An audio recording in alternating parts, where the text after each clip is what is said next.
मध्य प्रदेश के उज्जैन में स्थित सांदीपनि आश्रम हिंदू धर्म और प्राचीन संस्कृति का एक प्रमुख केंद्र है। द्वापर युग में यह महर्षि सांदीपनि का गुरुकुल था, जहाँ भगवान कृष्ण, उनके बड़े भाई बलराम और मित्र सुदामा ने शिक्षा प्राप्त की। पुराणों के अनुसार मात्र 11 वर्ष की आयु में श्री कृष्ण यहाँ आए थे। उन्होंने और सुदामा ने अन्य शिष्यों की तरह सामान्य आश्रम में जीवन बिताते हुए यहाँ शिक्षा ग्रहण की थी। आश्रम के पास के क्षेत्र को अंकपात कहा जाता है। यहाँ एक पत्थर पर 1 से 100 तक की अंक संख्याएं उकेरी गई हैं। मान्यता है कि गुरु सांदीपनि ने ये अंक अपने हाथों से लिखे थे और श्री कृष्ण यहाँ गणित का अभ्यास करते थे। आश्रम परिसर में स्थित गोमती कुंड बहुत पवित्र माना जाता है। मान्यता है कि गुरु सांदीपनि को स्नान के लिए दूर न जाना पड़े, इसलिए श्री कृष्ण ने अपनी योग शक्ति से सभी पवित्र नदियों का जल इस कुंड में एकत्रित कर दिया था।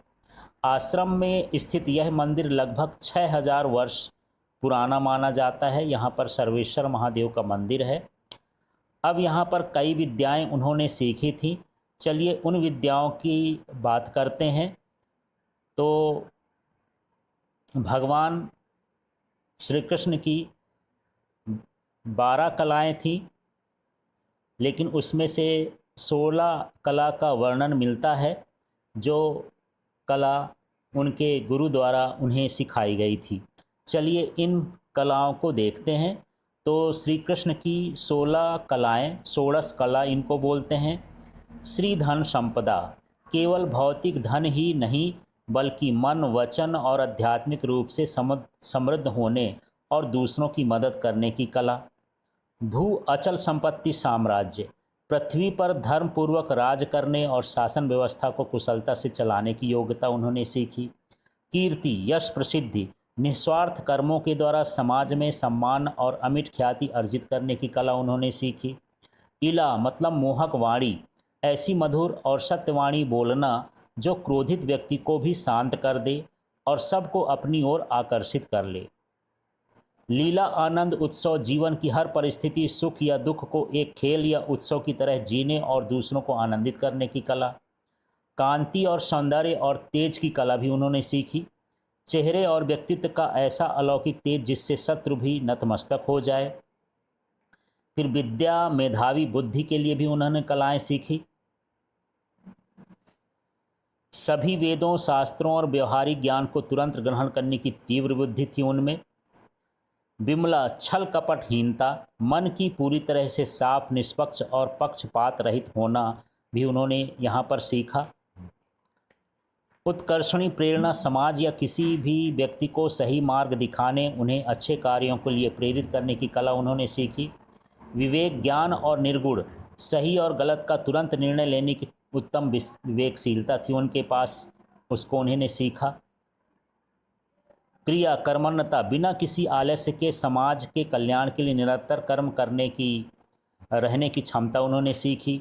योग, चित्त की स्थिरता, अपने इंद्रियों और मन को पूरी तरह से वश में रखने का योग कला उन्होंने सीखा। विनयशीलता, सर्वशक्तिमान और ज्ञानी होने के बावजूद अत्यंत विनम्र और अहंकार रहित बने रहना उन्होंने यहाँ पर सीखा। ये गोमती कुंड आप देख रहे हैं।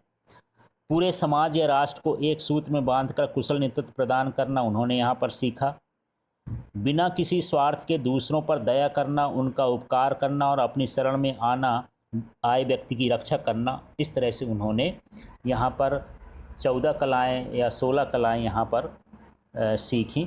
इसके अलावा उन्होंने सांदीपनि गुरु से 14 के साथ साथ 64 कलाओं के बारे में भी जाना। चलिए उनकी सूची समझते हैं, क्या क्या उन्होंने वहाँ पर सीखा। सबसे पहले शस्त्र कर्म, तरह तरह के हथियारों को चलाने का अभ्यास करना। दूसरा धनुर्विद्या, तीरंदाजी और अचूक निशाने लगाने की कला उन्होंने सीखी। तीसरा व्यूह रचना, युद्ध में सेना के चक्रव्यूह आदि रूपों में सजाना। चौथा गज शिक्षा, हाथियों को नियंत्रित करने और उन पर सवारी करने की कला उन्होंने सीखी। पांचवा अश्व शिक्षा, घोड़ों की सवारी करने उन्हें प्रशिक्षित करने की कला सीखी। छठवां रथचर्या, युद्ध और यात्रा समय रथ हाँकने की कुशलता उन्होंने सीखी। सातवां मल्ल युद्ध, बिना हथियार के कुश्ती और द्वंद्व युद्ध करना उन्होंने सीखा। आठवां सांकेतिक भाषा, गुप्त संदेशों और कूट भाषा को समझना उन्होंने सीखा। गीतम, गायन कला भी उन्होंने सीखी। वाद्यम, तरह तरह के वाद्य यंत्र, बांसुरी, वीणा, ढोल बजाना भी उन्होंने सीखा। नृत्यम, विभिन्न प्रकार के शास्त्रीय और पारंपरिक नृत्य भी उन्होंने सीखा। इसके बाद नाट्य ख्यायिका दर्शन, नाटक लिखना और अभिनय करना भी उन्होंने सीखा। फिर 13वां है आलेखम, चित्रकारी और रेखा चित्र बनाना भी उन्होंने सीखा। 14वां है अक्षर मुष्टिका कथन, इशारों या गुप्त अक्षरों से बात करना भी उन्होंने सीखा। 15वां है नाट्य कला, कहानियों को रंगमंच पर प्रस्तुत करना उन्होंने सीखा। 16वां है उदक वाद्य, जल तरंग, पानी के बर्तनों से संगीत निकालना बजाना उन्होंने ये सीखा। 17वां उदकपात, पानी की लहरों और बौछारों से खेलने की कला उन्होंने सीखी। फिर है तंडुल कुसुम बली विकार, चावल और फूलों से रंगोली या पूजा की थाली सजाना, यह 18वीं कला थी। 19वां है पुष्प स्तराण, फूलों से सेज और घर को सजाना उन्होंने सीखा। इसके बाद 20वीं कला थी दसन वसन नांग राग, दांतों, कपड़ों और शरीरों को सुगंधित लेपों से संवारना उन्होंने यहाँ पर सीखा। 22वां है शयन रचन, विश्राम के लिए आरामदायक बिस्तर तैयार कर कैसे किया जाता उन्होंने ये सीखा। फिर 23वां देखा प्रतिमान, फूलों या कपड़ों से आकृतियाँ और मालाएं बनाना उन्होंने सीखा।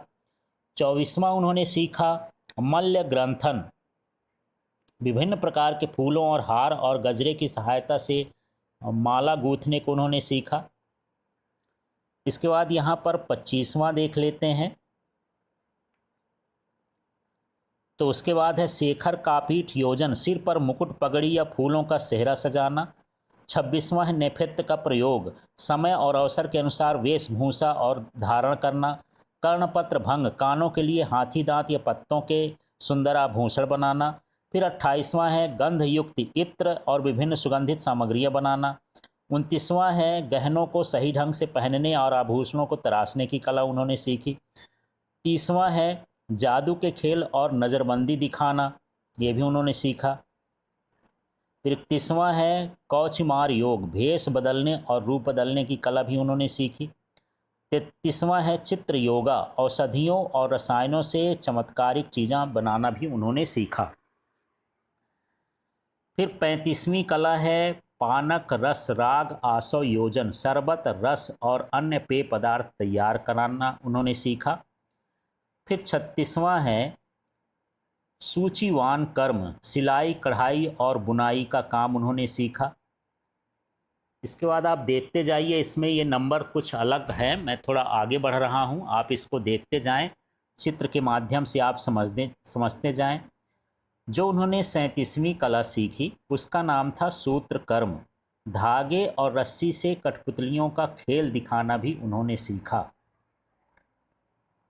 38वीं कला है प्रहेलिका, इसका मतलब है पहेलियाँ बूझना और नई पहेलियाँ बनाना। 29वीं कला है प्रतिमाला, अंत्याक्षरी उसको बोलते हैं, शब्दावली का खेल खेलने की कला भी उन्होंने सीखा। 40वीं कला है दुर्वाचक योग, कठिन और उलझाने वाले शब्दों का उच्चारण करना। तो ऐसे ही बढ़ते जाएंगे, लगभग 64 कलाएं हैं। इसके बाद यहाँ पर है 41वीं कला है, ये है पुस्तक वाचन, ग्रंथों और किताबों को सही लय से पढ़ना। एक जो गुरु का काम होता है, संपूर्ण पूरी तरह से शिष्य को विकसित करना, इस तरह से महर्षि सांदीपनि ने श्री कृष्ण को पूरी तरह से तैयार किया कि वो भविष्य की चुनौतियों के लिए, इस समाज के लिए किस तरह से सेवा कर सकते हैं और सुधार सकते हैं। तो बस इन्हीं कलाओं को उन्होंने सिखाया है। और यहाँ पर है 43वां है वास्तु विद्या, घर महल आश्रम और नगर निर्माण का ज्ञान भी उन्होंने सिखाया। तो वास्तुकला और धातु विज्ञान की भी वहाँ पर शिक्षा दी गई उनको। और ये बताता है कि इन सभी चीज़ों की जानकारी सभी लोगों को होना चाहिए, हर चीज़ में पारंगत होना चाहिए उसे।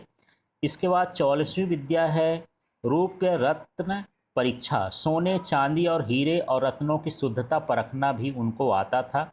फिर 45वां है धातुवाद, धातुओं को पिघलाना, मिलाना और उनसे वस्तुएं बनाना भी उन्होंने सिखाया। इसके बाद 46वीं विद्या है मणिराग ज्ञान, मणियों और रत्नों को रंगने और चमकाने की कला भी उन्होंने यहाँ पर सीखी। इसके बाद हम बात करते हैं 47वीं कला, तो ये है आकर ज्ञान। आकर ज्ञान का मतलब है खदानों को पहचानना और भूमिगत संपदा का पता लगाना। इसके बाद है वृक्षायुर्वेद योग, पेड़ पौधों की बीमारियां ठीक करना और बागवानी, ये भी कला उन्होंने यहाँ पर सीखी। अब देखते हैं मानसिक कौशल और खेल से संबंधित कलाएं कौन कौन सी हैं जो उन्होंने यहाँ पर सीखा। तो ये चित्र के माध्यम से पूरा यहाँ पर सांदीपनी आश्रम में उकेरा गया है। इनसे आप समझ सकते हैं कि कौन कौन सी कलाएं यहाँ पर भगवान श्री कृष्ण और उनके शिष्यों ने, साथियों ने सीखी थी। अब देखिए यहाँ पर 49वीं कला है मेष मुकुट लावक युद्ध विधि, मतलब भेड़, मुर्गे या बटेर जैसे जीवों की लड़ाई का संचालन भी उन्होंने सीखा। 50वां जो उनका था वो है सुख सारिका प्रलापन, तोता मैना जैसे पक्षियों को बोलना सिखाना, ये भी उन्होंने सीखा।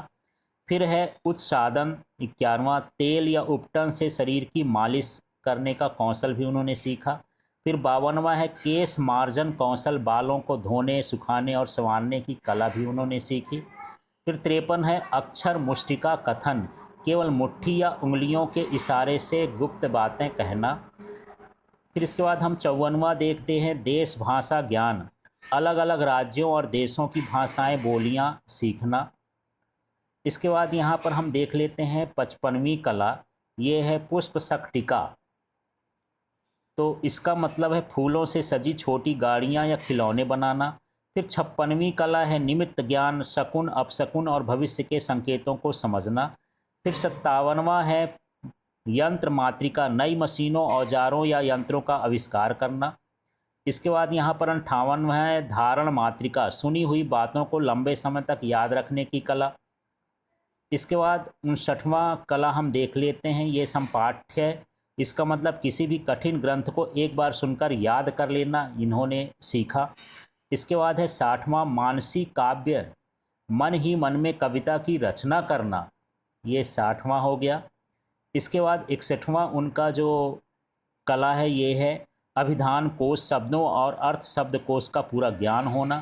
फिर 62वीं कला में चलते हैं, ये है छंद ज्ञान, कविताओं और श्लोकों के व्याकरण और छंदों का ज्ञान। 63वां कला देख लेते हैं द्युत विशेष, पासे का खेल, चौपड़ या जुआ खेलने की कला। 64वां है यहाँ पर हम देख लेते हैं, ये है आकर्षण क्रीड़ा, दूसरों की वस्तुओं को अपनी ओर आकर्षित करने या सम्मोहित करने की, ये उन्होंने ये सीखा। इसके बाद उसी में जो है सांदीपनी आश्रम में विभिन्न चित्रों का वर्णन किया गया है, उनकी कलाओं का वर्णन किया गया है, तो चलिए उनको देखते हैं। वैसे सांदीपनी आश्रम में श्री कृष्ण ने इन विधाओं को इतनी तेजी से सीखा कि गुरु सांदीपनी भी उनकी मेधा शक्ति देखकर चकित रह गए थे। तो आप जान लिए होंगे, कोई एक सामान्य सा आश्रम नहीं है, बिल्कुल ये शिक्षा का केंद्र है जो ये बताता है कि तरह तरह की शिक्षाएं होती हैं और उनको सीखने से कितना जो है समाज के लिए वह व्यक्ति उपयोगी बन सकता है। चलिए अब हम देख लेते हैं इसके बारे में, कुछ और चीज़ों को जानते हैं। तो पुराणों के अनुसार ये 11 वर्ष में तो शिक्षा, प्राचीन शिलालेख, ये सारा कुछ हम देख लिए, गोमती कुंड भी यहाँ पर हमको समझ में आ गया है। अब देखिए जो 64 कलाएं और 14 विद्याएं थीं उनके पास श्री कृष्ण की शिक्षा में। हिंदू शास्त्रों विशेषकर महाभारत और श्रीमद् भागवत के अनुसार श्री कृष्ण ने केवल 64 दिनों में ही सभी 14 विद्याओं और 64 कलाओं को पारंगतता प्राप्त की थी। इन 64 कलाओं में केवल युद्ध या शास्त्र ही नहीं बल्कि जीवन से जुड़े सभी कौशल शामिल थे। युद्ध कलाओं में धनुर्विद्या, गदा युद्ध, तलवारबाजी और व्यूह रचना थी। विज्ञान और ज्ञान में गणित, ज्योतिष, राजनीति और धर्मशास्त्र था। ललित कलाओं में गायन, वाद्य यंत्र बजाना, नृत्य, नाटक और चित्रकला था। दैनिक और सामाजिक कौशल भी उनके पास था। पाक खाना, खाना बनाना, वस्त्र निर्माण, सुगंध और इत्र बनाना, फूलों की सजावट करना, केश विन्यास, बाल संवारना जैसी कलाएं भी इनमें शामिल है। तो इस तरह से यहाँ पर पूरा विवरण था सांदीपनी आश्रम का। तो एक महत्वपूर्ण स्थान है शिक्षा का, और इसीलिए इसी आधार पर मेरे ख्याल से मध्य प्रदेश में सांदीपनी विद्यालय खोले गए हैं। तो आप समझ गए होंगे कि उनका नाम सांदीपनी क्यों रखा गया है, क्योंकि यहाँ पर जो है सांदीपनी गुरुकुल था, और उन्हीं के कारण जो कृष्ण थे सभी विद्याओं में पारंगत हो पाए। तो यहाँ पर ये पूरी विशेषता आप ज़रूर जानें, अपने साथियों को शेयर करें। Thank you.